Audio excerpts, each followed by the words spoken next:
infectious diseases, research, medicine, health. Welcome to Outbreak News Interviews. And now, broadcasting from the Outbreak News Skylar Studios in beautiful West Central Florida, here is your host, microbiologist and editor of OutbreakNewsToday.com, Robert Harriman. Well, hey everybody, this is Robert, and welcome to Outbreak News Interviews. Now, last week in the journal mBio, a team of experts issued a new call to action, urging state and federal entities to immediately fund research and develop new diagnostic tests targeting chronic wasting disease, or CWD. Well, joining me to discuss this issue is the director of the University of Minnesota's Center for Infectious Disease Research and Policy, or CIDRAP, Michael Osterholm, PhD. Dr. Osterholm, welcome back to the show, sir. Thank you. It's great to be back with you again. Okay, well, let's go ahead and just start out with an introduction of your team that's recommending this call to action. Who are your colleagues on this call to action, and how are they related to prion diseases? Well, the team includes both veterinarians and medical physicians as well as public health experts. One of the team members is an expert in the veterinary side of white-tailed deer infection at Colorado State University and one of the real experts in the world on prion mutation or changes in strains of prions. The other one, actually, Brian Appleby, is at Case Western Reserve University in Cleveland, and he heads up the human prion lab there, which is, as designated by the Centers for Disease Control and Prevention, the diagnostic laboratory for confirmation of human prion infections in the United States. And Brian is one of the real experts in this area in the human side. And so together we really brought kind of a multidisciplinary approach to this and tried to lay out, number one, what is the current status of chronic wasting disease in the white-tailed deer population in North America, what's happening with it, how's it spreading. Number two is what's happening with the prions themselves and what information do we currently have. And this is an important point because I hear people talking about CWD using data from 5 to 10 years ago. And because we're seeing these strains mutate and change and new strains emerging in the same population, this is a huge issue in terms of what is the risk today for the potential for these prions to be transmitted from white-tailed deer to other animal species or humans versus even 10 years ago. The other thing is there's just additional pieces of information that are coming forward that surely give us pause. For example, we knew back in 1980s that if you looked at bovine in Great Britain that had BSE, another similar prion-related disease, almost all the prion activity was in the central nervous system, the brain, and the nerve, spinal nerve, and only occasionally would that get into the meat, as such by an inadvertent contamination of the meat with that material, or some cases intentional use of brain material in sausage and so forth. And so eating the distal parts of the muscle often did not result in any high level of exposure, if exposure at all. Well, now we know in white-tailed deer that actually there is substantial prion activity in the peripheral nerves, actually in that area where the meat is being consumed, and that those prions are actually somewhat different than we actually see in the central nervous system of that same animal, where in fact these are more human-like prions that actually have what we call higher zoonotic potential, or potential to transmit between animal species and into humans. And so just something as simple as those two recent findings, together with the fact that now this prion is in deer in 26 states and 3 Canadian provinces and moving somewhat quickly, so that it really is a challenge that is growing in importance and dimension every day, and that's why we emphasize the need for a national program, even international with Canada, because of the fact that this is becoming a national presence in terms of its spread. Yeah, and you did mention that it is spreading in a number of states and also in Canada. How easily transmissible is it among the cervids, right? The elk, the deer, the moose? Well, it seems to be very effective. If you take some of the areas in the United States where the Department of Natural Resources have been very lax in their response, or minimalist, you might say, like Wisconsin, there were people that came in and advised the Wisconsin DNR 7, 8, 10 years ago, oh, it's here, don't worry about it, it's never going to be a problem. And as a result, they didn't try very aggressive early control measures to try to, in a sense, put out the prion fire in its earliest stages when it was just a little brush fire as opposed to a huge forest fire. Well, today in Wisconsin, there are counties that where over 50% of the animals are now positive for CWD. And that's huge. And so that, and these are counties where hunting still takes place at a very high level. And many of the people are not even availing themselves to getting their animals tested. And when they do, we have to acknowledge that the testing programs have limited capacity, both by numbers and time. And so, somebody that's going to shoot a deer, even in a high chronic wasting disease endemic area, are they going to wait a few weeks to a few months to get the results back? No. And so we in public health have a lot more work to do, along with the laboratory support area, to make it possible so that these animals can be quickly tested.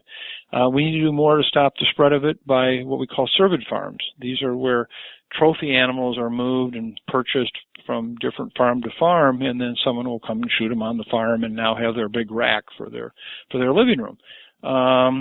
That's the kind of thing where we've had clear and compelling evidence that the transmission has occurred from states to states that way.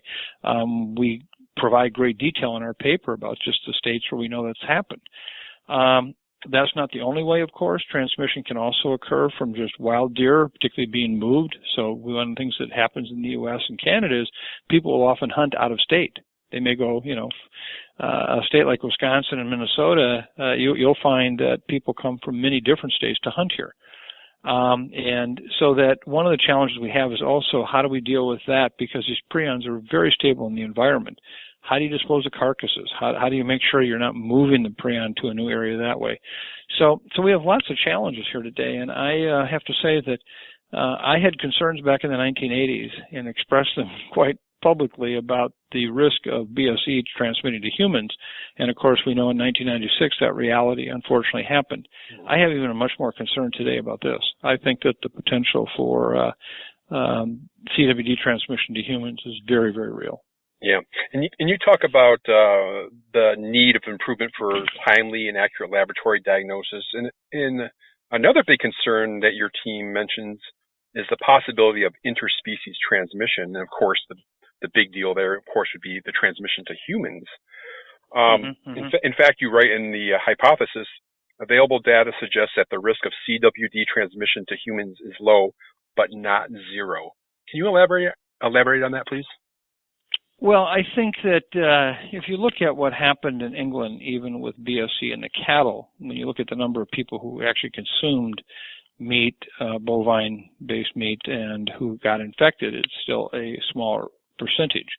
We are still playing that scene out in England as we now recognize that there are probably many, many more people who are infected with BSE prions that just have not yet shown clinical signs and symptoms, and surely may. We know that you can have long extended incubation periods with this prion-related disease like we see with Kuru, which can be more than 50 years from the time you're exposed to actually become clinically clinically ill.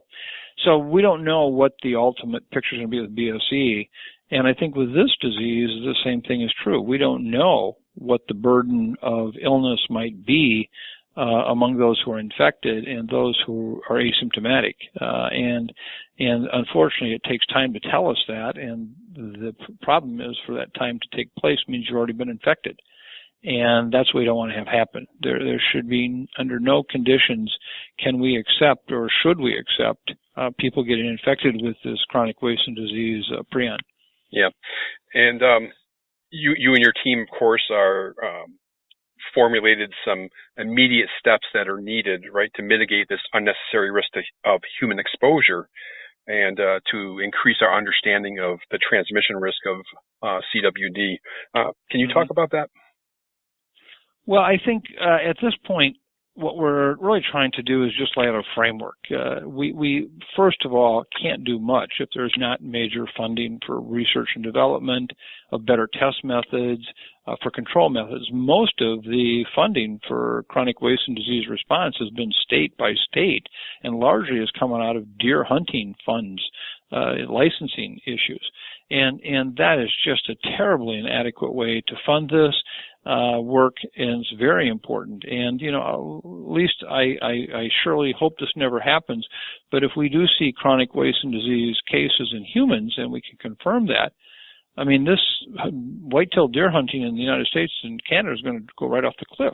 Mm-hmm. Well, that's a real challenge. We don't want that to happen. We want hunting to continue, because if we didn't, that would only add to the problem of greater herd densities, greater herd sizes. In a state like Minnesota, we harvested over 200,000 white-tailed deer last year. In Wisconsin, over 300,000 deer were harvested. And so if we didn't have that annual culling, you might say, of the herds, they would grow very quickly, and that close contact with larger numbers would only spread it further and faster. So what we want to do is do everything we can to, one, maintain hunting. Number two is to make it safe for individuals who do hunt and then have an animal shot and they're going to consume it, to make sure that they're not consuming CWD positive venison.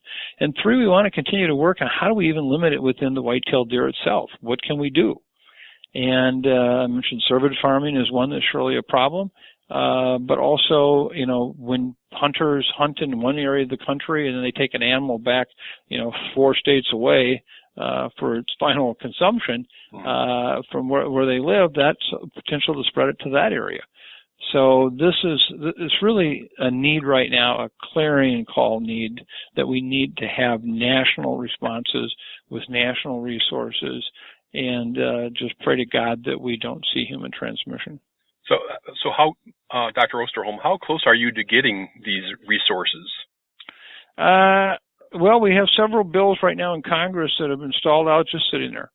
So we don't know. There's surely nothing coming in a national level of any meaningful way. Some states have allocated additional resources beyond that of just the license fees, but even that is piecemeal and terribly inadequate to do what needs to be responded here. There's the old 1960s oil frame commercial for some people on this program right now. They're old enough to remember it. And the old line was, you can pay me now or you'll pay me later. And I am certain of the fact that if we don't invest more into the chronic waste and disease area, that if nothing else, the problem will get much worse in white-tailed deer, and it'll be a big challenge. And as I've said, hopefully never to happen, but surely if possible, we would see human transmission. Yeah, well, clearly a very fascinating and challenging topic, and best of luck to you and your team. Thank you. Yeah, and I want to thank you, Dr. Mike Osterholm, for discussing this call to action with me today. I appreciate it. Thanks. Take care. All right, you too.